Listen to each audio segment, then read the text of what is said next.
सेफेलोकोर्डेटा के digestive system, circulatory system को पढ़ चुके थे।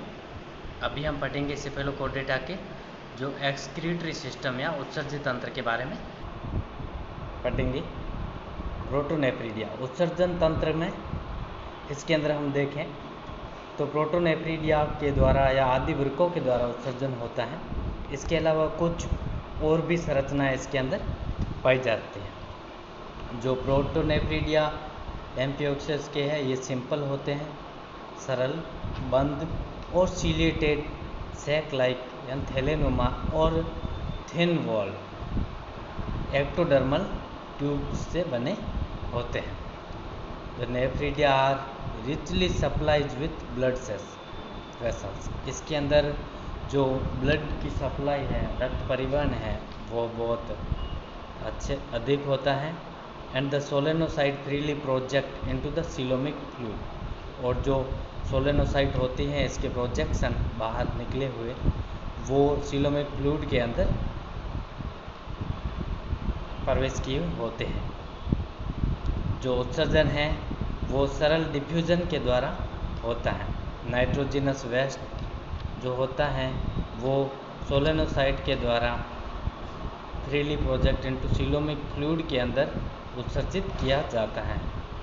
डिस्चार्ज बाय नाइट्रोपोर्स, जो इसके अंदर नाइट्रोपोर छिद्र हैं उनके द्वारा into the atrium and passed out of the body through atriopore. और बॉडी के द्वारा एट्रियोपोर जो इनका है उसके द्वारा इसको बाहर निकाल दिया जाता है। आगे हम देखें इसके अंदर जो नेफ्रिडिया की संख्या है वो 90 से 100 जोड़ियों तक हो सकती है। नेफ्रिडिया ग्रसनी भाग में गिल दरारों के ठीक ऊपर की ओर स्थित होते हैं और पोलिकीटों के जो नेफ्रिडिया हैं उनसे ये समानता रखते हैं तथा कशेरुकियों के नेफ्रिडिया से असमानता दर्शाते हैं। यह कशेरुकी तथा अकशेरुकी वर्टिब्रेट तथा इनवर्टिब्रेट के बीच की योजक कड़ी भी कह सकते हैं। नेफ्रिडिया का उद्भव एक्टोडर्म से होता है। नेफ्रिडिया के ऊपर जो नेफ्रिडियोपोर है उसके द्वारा ये बाहर खोलते हैं। इसके अंदर जो अपन ने देखा सोलेनोसाइट कोशिका या ज्वाला कोशिकाएं होती हैं, ये 500 ज्वाला कोशिकाएं इनके अंदर पाई जाती हैं। दूसरा हम पढ़ें एस्चेक्स नेफ्रिडियम। ये क्या होता है? A single long and straight tube called the nephridium of Hatschek. एक लंबी सीधी ट्यूब होती है जिसको अपन नेफ्रिडियम ऑफ हैस्चेक कहते हैं। Lies in the roof of the oral hood, जो ओरल हुड की रूफ के अंदर उपस्थित रहती हैं। It anterior end lies somewhat ahead of the Hatschek's pit but the posterior end opens into the peribranchial sac of pharynx and helps in excretion. आगे हम इसके बारे में बात करें तो इसके अंदर जो प्रोटोनेफ्रिडिया है उसके अलावा भी हैस्चेक नेफ्रिडियम पाया जाता है। यह जो पेयर नेफ्रिडिया उसके जैसा ही होता है। अग्रभाग में हैस्चेक ग्रंथ है वो ओरल हुड के सामने वाले भाग में फैला रहता है। इसकी प्रत्येक ज्वाला कोशिका छोटे सीलोम थैले से घिरी रहती है। फिर देखें आगे हम इसके अंदर ब्राउन फनल्स होते हैं। The two sac like brown funnels are situated dorsally upon the posterior end of the pharynx, one on other side and has both excretory and sensory function. इसके अंदर रीनल पेपिली भी पाए जाते हैं। ये atrium की फर्श में गहरे धब्बे देखे तथा इन्हें वृक्क पेपिला नाम दिया गया। ब्रेंकियोस्टोमा में एक्टोडर्मिक कोशिकाओं से नेफ्रिडिया विकसित होते हैं तथा इस प्रकार इनका जननिक मेसोडर्म से कोई संबंध नहीं होता है। Groups of cell present on the floor of atrial cavity from renal papillae which are probably also excretory function। इस डायग्राम को आप अच्छे से देख लेंगे तो इनमें उत्सर्जन की इकाई प्रोटोनेफ्रिडिया होते हैं जिसके अंदर ज्वाला कोशिकाएं पाई जाती हैं। ज्वाला कोशिकाओं की संख्या के बारे में भी हमने अभी पढ़ा है। 500 तक ज्वाला कोशिकाएं इसके अंदर होती हैं। आगे हम बात करें इसके नर्वस सिस्टम की तो इसका तंत्रिका तंत्र है वो एक सरल प्रकार का तंत्रिका तंत्र होता है।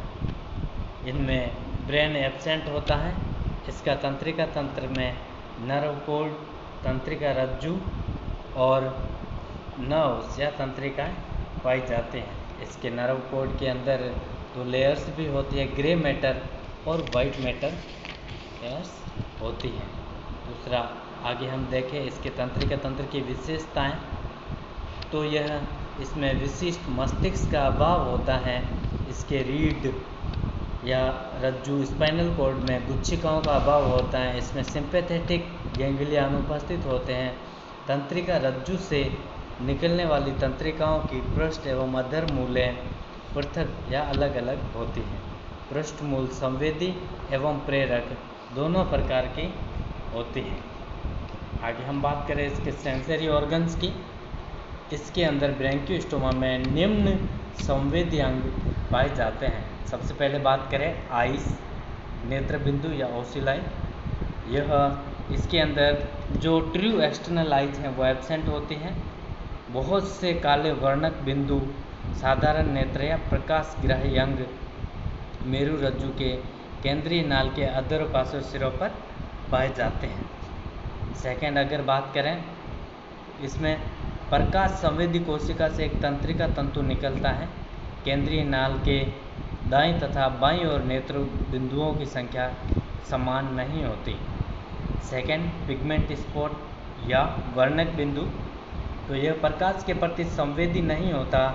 यह नेत्र को सीधे प्रत्यक्ष प्रकाश से बचाने का काम करता है, क्योंकि प्रकाश की किरण यदि आगे के सिरे से निकलती हैं तब कोई प्रभाव नहीं होता, परंतु जब सिरों से निकलती हैं तो प्राणी तैरना शुरू करता है तथा शीघ्रता से मिट्टी में घुस जाता है।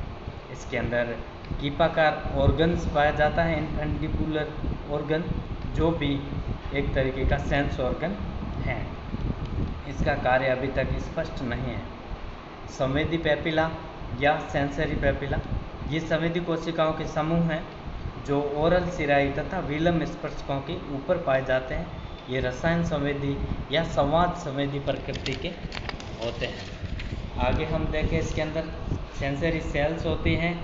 सेंसरी सेल्स यह अपनी निचली सतह से तंत्रिका तंतुओं से जुड़ते हैं और इनमें से कुछ कोशिकाएं उस मिट्टी की प्रकृति का निर्धारण करती है जिसमें ये बिल बनाता है, तो सेंसरी सेल इसमें इनकी हेल्प करती है।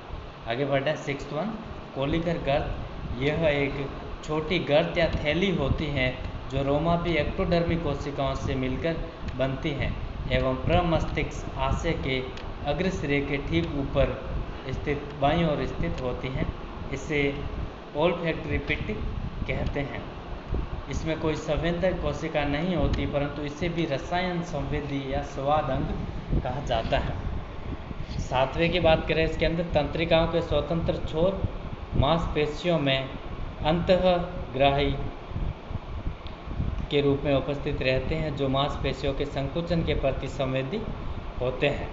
इसके रिप्रोडक्शन के बारे में हम कल बात करेंगे। थैंक